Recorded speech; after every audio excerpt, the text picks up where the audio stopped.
Here, take it. I'll light a candle as an offering. My husband carelessly threw over a nickel. I was so tired of him that I couldn't bring myself to do anything. Since your mother never did anything to help us, 5 cents for the candle I'm lighting for her is enough, don't you think? You made me worry, so I got home quickly, but it was just that your mother had died? What a hassle. I'm busy now too. Saying such things about my mother, David was being too cruel. My mind was blank, and I just stared down at the floor. If you have enough free time to organize this funeral, why don't you clean the house more? You've really been slacking off these days. If you really think so, you could help out a bit. What? Housework is for women. Don't talk back to me when you're so useless. My husband said that and quickly began gathering his belongings. Without asking where he was going, I stood still, staring at his overweight back. I was supposed to go on a business trip tomorrow, but I've decided I'll head out today. Bye. With those words, he left the house. As if waiting for this moment, as soon as I heard the front door close, tears welled up in my eyes. Yeah, 5 cents is enough, huh? I muttered to myself in a dry voice and took a few steps forward on my unsteady legs. My mom raised me as a single mother. She experienced a lot of hardship, but she never showed that to me. She would always tell me in a bright voice, "Everything will work out." She was someone I respected. I didn't want to leave my mom alone after graduating from high school, so I found myself a job in our neighborhood. It was a challenging job, and I didn't get along with my colleagues, but I was happy that it gave me the money to be able to afford a better life for my mom and I. When I received my first paycheck, I took my mom to a somewhat high-scale restaurant, and whenever I get a bonus, I would take her on a weekend trip somewhere. I was single for a while and wasn't interested in romance, but since I didn't really want to get married, I wasn't stressed out about it. I thought to myself that living with my mom like this forever wouldn't be too bad. But then something happened. Hey, Sienna, what will you do about getting married? Why are you asking out of nowhere? I am still in my 20s, so I haven't thought much about it. You can't think like that. When I was your age, you married Dad, right? You've said this to me before. Usually, this type of conversation would end once my mom brings up my deceased dad, but this day was different. My mom stopped what she was doing and looked up at the ceiling with a lonely and sad look on her face. Sometimes I worry about how you'll be alone after I die. When she said that, it felt like my heart froze. It's not that I haven't thought about it before. Especially recently, I have been noticing how her hair has become whiter than before, and have thought to myself that she has definitely gotten older. I looked over at my mom. 5 years ago, she didn't have such wrinkles around her eyes. Sienna, think about getting married, okay? I'm getting so worried about you that I won't be able to join your father in heaven. Don't say things like that. Hearing my mom say that, I felt like crying. So that she wouldn't see me, I left the living room to make myself tea. Wiping the tears in my eyes, I turned on the kettle. As I was waiting for the water to boil, I took out my phone and opened up a dating site some of my friends use. The homepage said 90% of its users are satisfied and had many promises that I will meet the man of my dreams. The background of the site showed a happily newlywed couple. My mom will probably be relieved if I get married. I didn't really care about marriage, but I wanted to make my mom happy. That same day, I made a profile on that dating site. Shortly after signing up, I met David. David worked as a manager at a company that makes medical equipment. Although he was a bit chubby, he looked like he took care of himself. He spoke professionally, and since he was interested in me, things between us progressed quickly. We met each other's parents and got married after dating for a year. I remember the day I moved out of my mom's house like it was yesterday. My mom stood at the front door, watching me drag out my huge suitcases. "You haven't forgotten anything? We already checked yesterday, didn't we? After we get our house together, come visit." "What are you saying? I'll leave you two alone for a while." As I was leaving, she grabbed my hand. She pulled me in for a hug, and with a kind voice said, "Thank you, Sienna." "Mom." "Come on, get going now. David is waiting, isn't he?" My mom smiled brightly, and I left her home. It was hard for me to leave. I knew that I shouldn't overreact, since it was not like I was saying goodbye to my mom forever. But it finally hit me that I was leaving my mom alone. Will I be able to enjoy my married life like this? Concerned, I headed over to my new home. But unexpectedly, I enjoyed my life with David a lot. We would watch movies together late at night, cook together on the weekends. Honestly, there were even moments where I forgot about my mom. But that happy life came to an end after 4 months. "Thanks for the meal. I'm heading to bed now."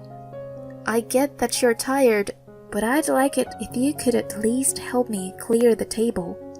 You promised that if I cooked, you'd wash the dishes, right?" "Isn't it mean of you to force me to do that when I'm so exhausted from work?" "Even though I also work full-time, I make sure to cook every night." I wanted to say that, but my words got stuck in my throat. I remembered how scarily my husband reacted the last time I spoke against him. I stood silently, and David disappeared into our bedroom with a big yawn. He probably is really busy at work. He leaves for work earlier than me and gets back home later. He's told me that before the end of every quarter, he has to desperately bring in customers, so it should be okay once things at work calm down. Once he relaxes, the old him will return, and we'll be back to our happy married life. My heart felt tight in my chest. At that moment, my phone went off. It was a text from my mom. "Sienna, how are you? Are you getting along well with David?" "I'm doing well. Recently, I've been getting a bit short of breath, so I plan on exercising more." Honestly, I wanted to go to my mom for advice, but I also didn't want to make my mom worry after she was so happy about me getting married.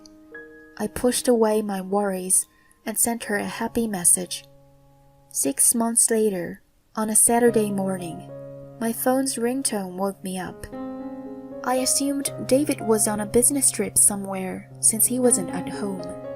Still not fully awake, I picked up the phone. "Hello? Sienna?" "Grandpa? What happened?" "Calm down and listen to me. Your mom passed away." At first, I couldn't understand what my grandpa was saying. "Mom died?" I couldn't believe it. Feeling shell-shocked, I quickly changed my clothes and headed to the hospital. As I stood next to my mom's hospital bed, I looked down at her and felt like she would stand up any moment. Not fully accepting that she had passed away yet, I listened to the doctor's explanation. As my grandpa was handling the paperwork, I called David. "What?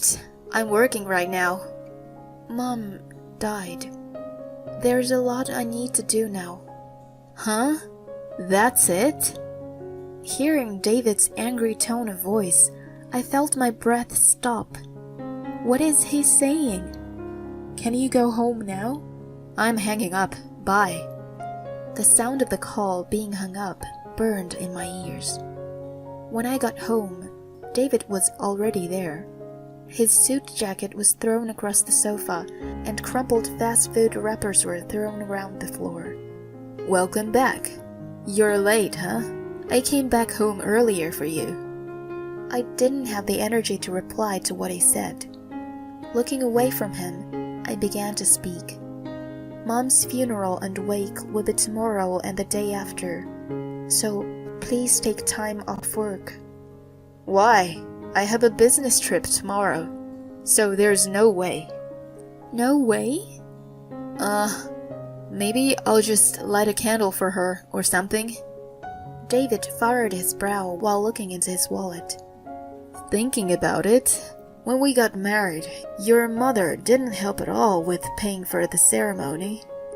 Well, Mom didn't have that much money, and she had to worry about her own living expenses. I don't care. Since your mother never did anything to help us, 5 cents for the candle I'm lighting for her is enough. Here, take it. My husband carelessly threw over a nickel. I was so tired of him that I couldn't bring myself to do anything. Saying such things about my mother, David was being too cruel. My mind was blank, and I just stared down at the floor.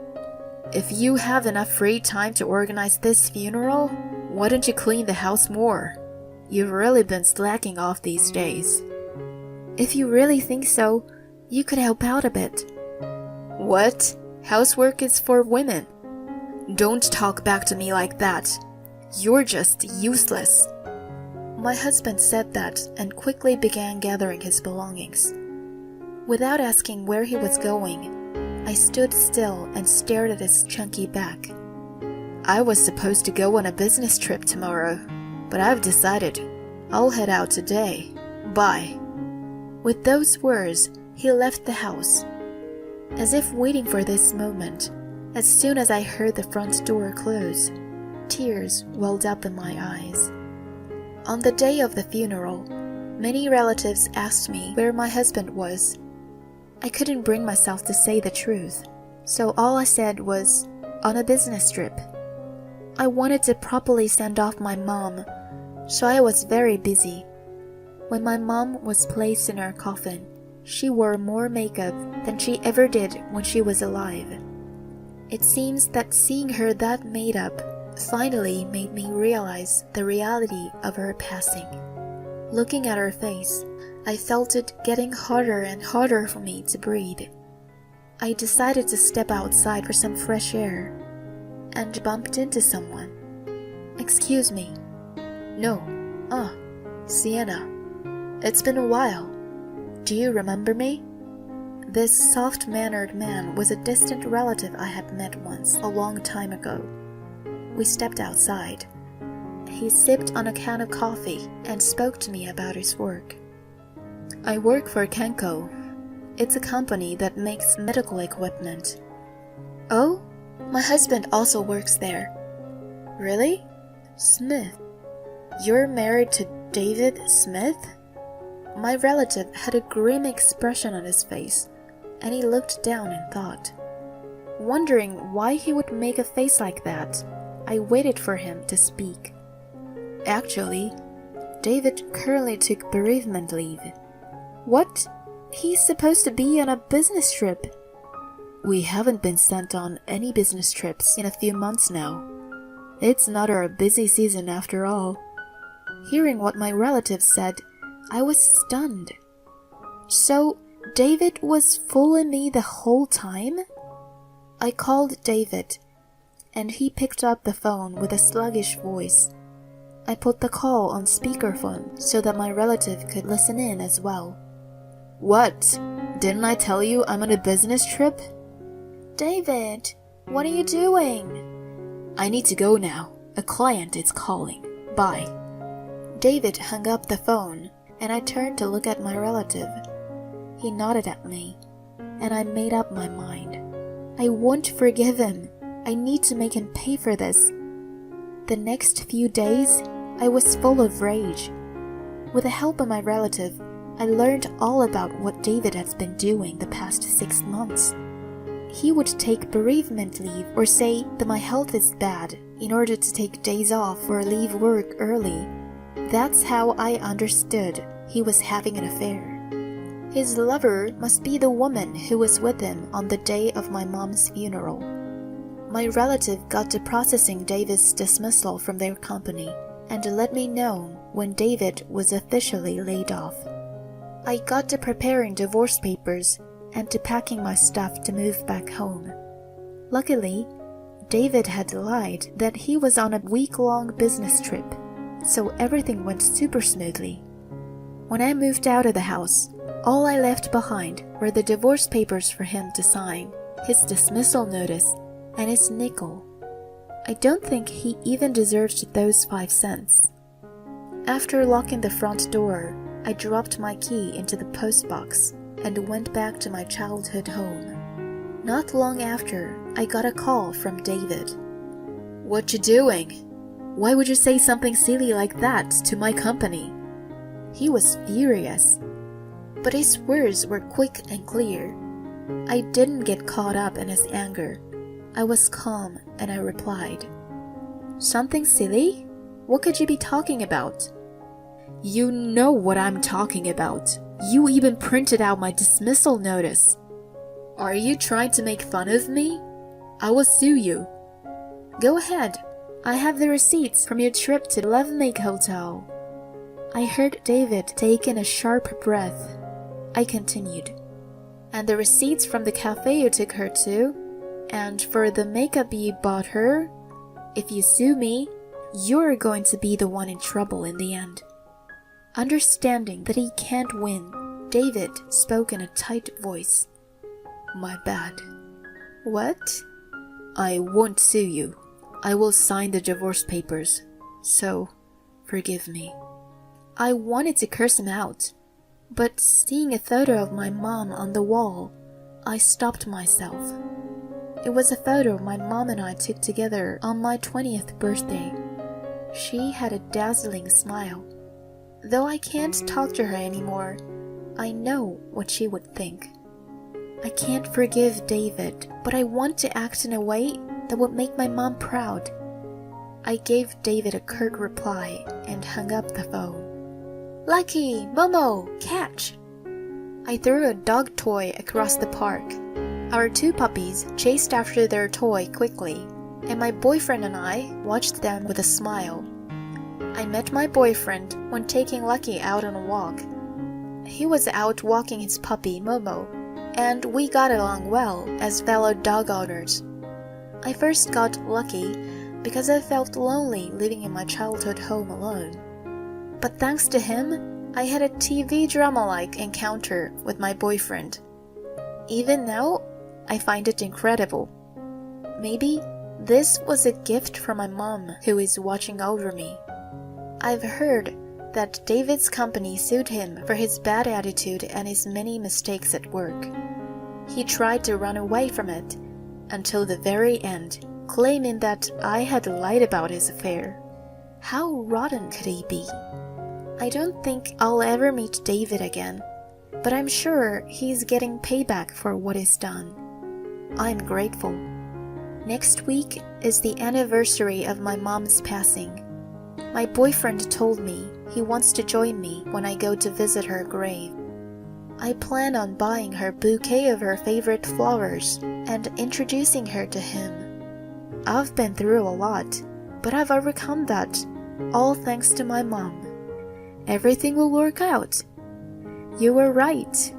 I'm happy now. So, don't worry about me, and rest well.